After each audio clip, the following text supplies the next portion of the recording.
नमस्कार. आज आपण बनवणार आहोत चिवडची भाजी. चिवडची भाजी म्हणजे काही भागामध्ये याला चिवसुद्धा बोललं जातं आणि ही खास करून उन्हाळ्यातच मिळते आणि ही आरोग्याला थंडवा देणारी असते, म्हणून ती या दिवसातच खाल्ली जाते आणि या दिवसातच ती आपल्याला उपलब्ध होते. चला तर मग सर्वप्रथम आपण घेऊयात या भाजीसाठी लागणारे साहित्य कुठलं तर कांद्या तुम्ही तुमच्या आवडीप्रमाणे 1 किंवा 2 यामध्ये बारीक कट करून घालू शकता आणि त्यानंतर त्यामध्ये बारीक चिरलेला लसूण आणि 2 वाळलेल्या लाल मिरच्या.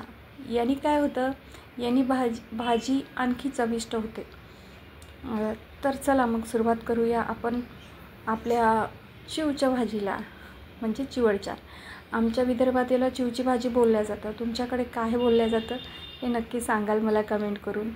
चला तर मग आपण सुरुवात करूया. सर्वप्रथम आपण कांदा कट करून घेऊया बारीक, त्यानंतर लसूण, त्यानंतर वाळलेली लाल मिरची.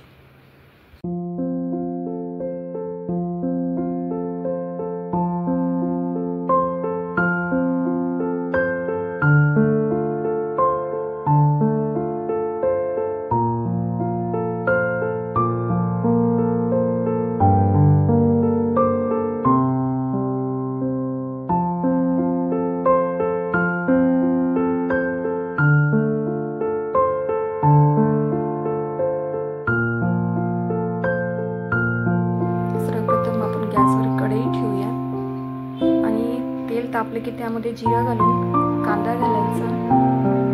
सॉरी, जिरा टाकताना माझा व्हिडिओ स्किप झालेला आहे, पण त्यात थोडं तेल गरम झाल्यानंतर जिरा टाकायचं. कट केलेलं लसूण आणि कट केलेली लाल मिरची वाळलेली आणि ते तेलामध्ये कांदा गुलाबीसर होईपर्यंत तेलामध्ये होऊ द्यायचा आणि त्यामध्ये आपले रेग्युलर मसाले म्हणजे लाल तिखट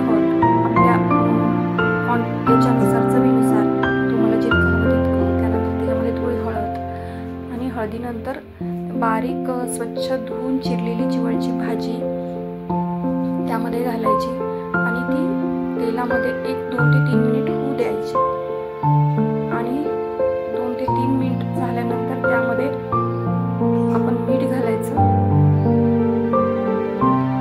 आणि मीठ घातल्यानंतर परत तिला 1-अर्धा मिनिट शिजू द्यायचं आणि शिजल्यानंतर आपण त्यामध्ये घालणार आहोत बेसन पीठ. म्हणजे 1 वाटी बेसन पीठ मी यामध्ये घातलेलं आहे. बेसन पिठानेच या भाजीला चव येते आणि खायला एकदम छान आणि एकदम यम्मी होते.